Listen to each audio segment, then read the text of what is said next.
This is Real News Media TV, coverage you can trust. Please like, share, subscribe, and hit the notification bell. Select all for daily news updates. Motorist involved in deadly hit and run on Washington Boulevard turns himself in.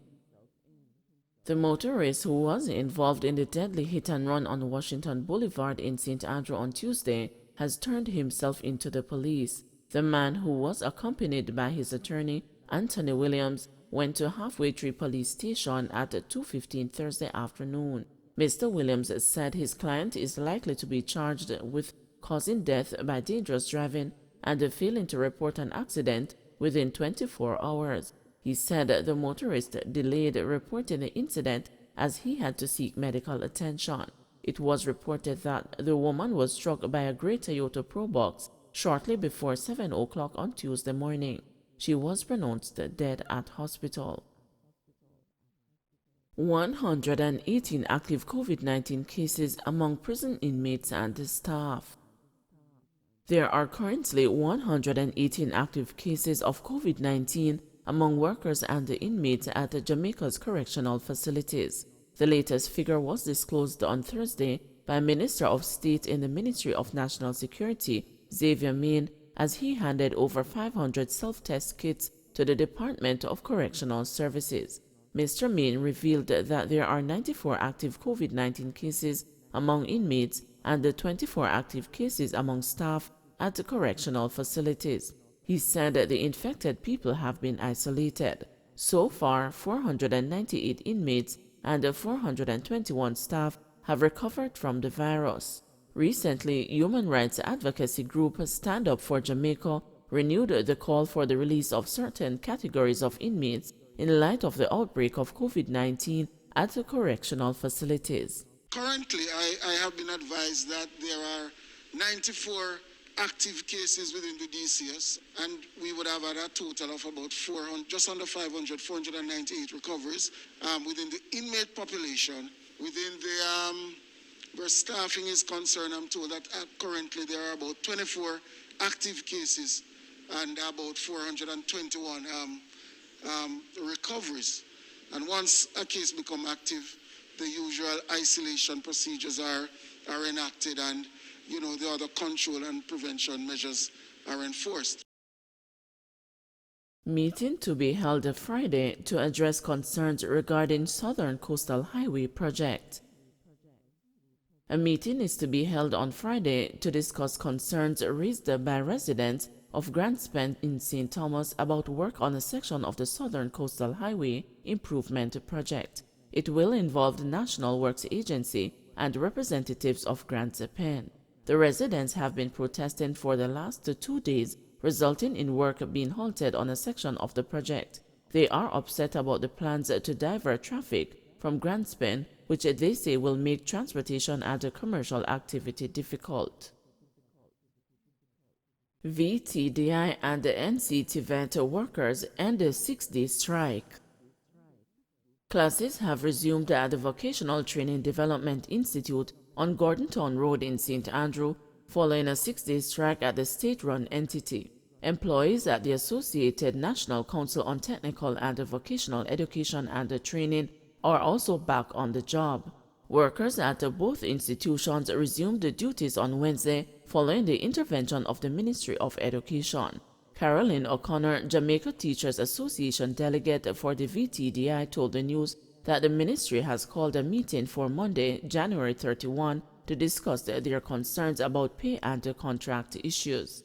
We were informed yesterday evening that the meeting with the Ministry of Education, Hard Trust, and all the unions has been scheduled rather for Monday, January 31st at 3 p.m.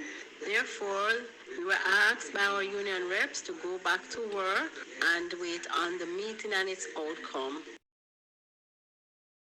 Army will probe abuse claims in South Zoso, said Chang.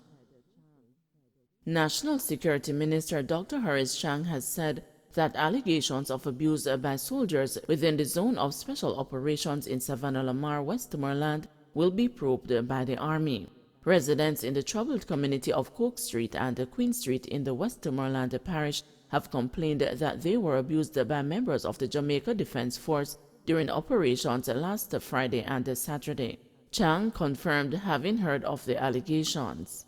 I got a call on it and I instructed them to report it to the commanding officer, and any such things will be thoroughly investigated, he said Thursday. That's a matter in the Army's purview.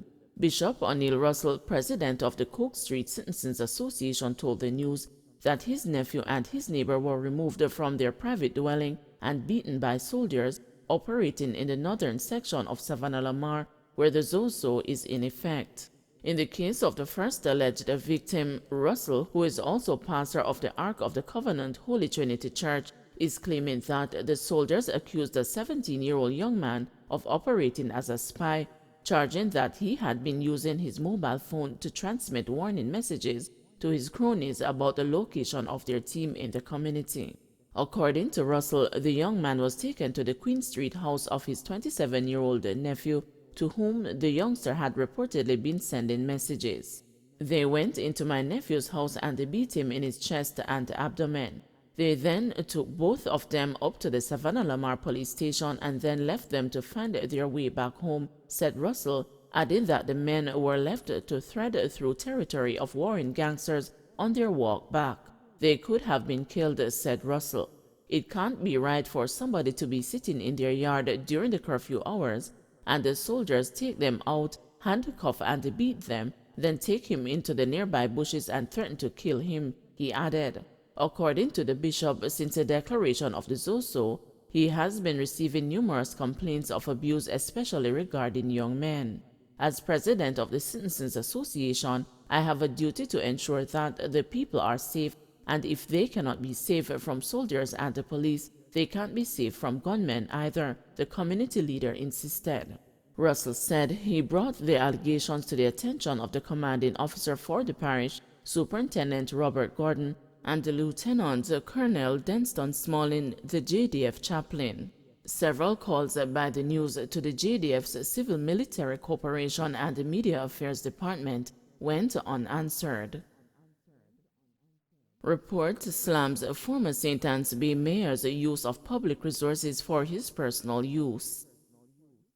Minister of Local Government and Rural Development Desmond Mackenzie has refused to comment on the damning report from the Integrity Commission on the corruption scandal surrounding the installation of a 220-volt charging port at the St. Anne Municipal Corporation to benefit disgraced former mayor of St. Anne's Bay, Michael Belnavis.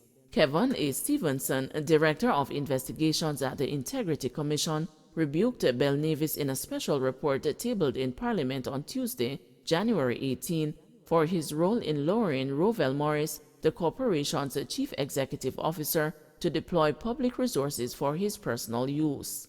Morris, as the accounting officer, has been recommended for sanctions to include a surcharge to have facilitated the corruption scandal when he installed the electronic charging port to fuel the Porsche Cayenne hybrid motorcar owned by Belnavis.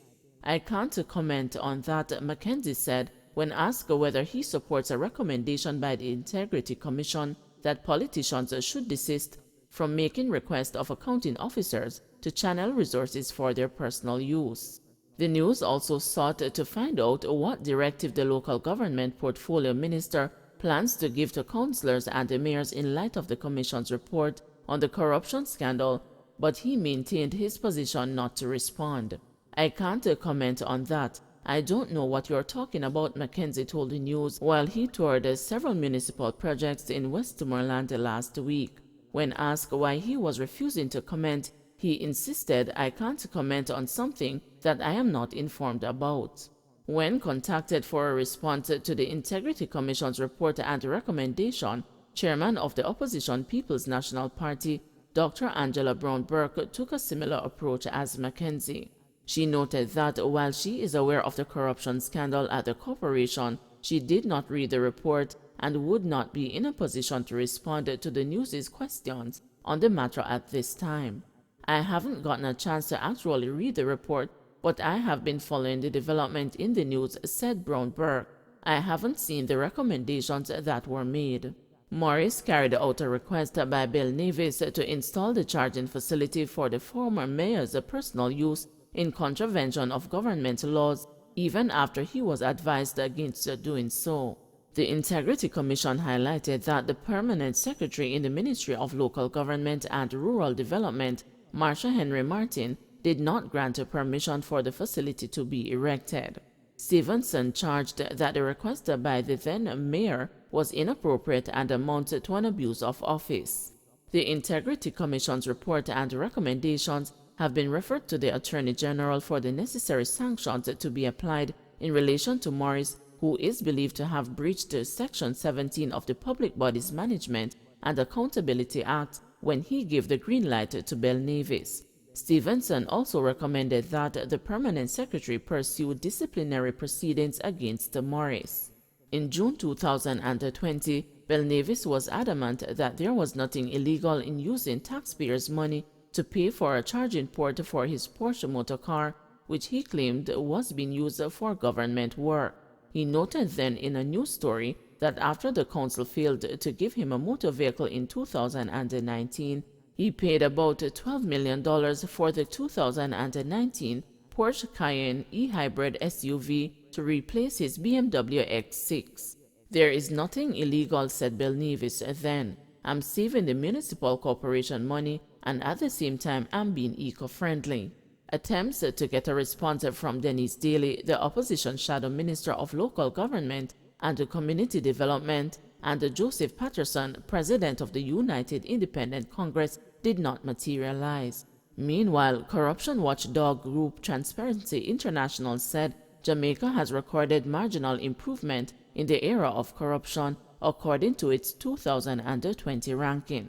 Jamaica registered a score of 44 out of 100 on the just-released Corruption Perception Index, which ranks Jamaica 70th of 180 countries that were assessed in 2020 and represents a marginal improvement for the country, which scored 43 out of 100 in 2019, while ranked at 74. According to the ranking, a score of 0 means a country is perceived to be very corrupt, while 100 means a country is perceived to be very clean. The Transparency International ranking shows that Jamaica is perceived to be the 5th most corrupt state in the Caribbean, behind Guyana, Trinidad and Tobago, Dominican Republic, and Haiti. With a ranking of 28, Barbados is perceived to be the least corrupt Caribbean state. Don't forget to like, share, subscribe, and hit the notification bell. Select all for daily news updates.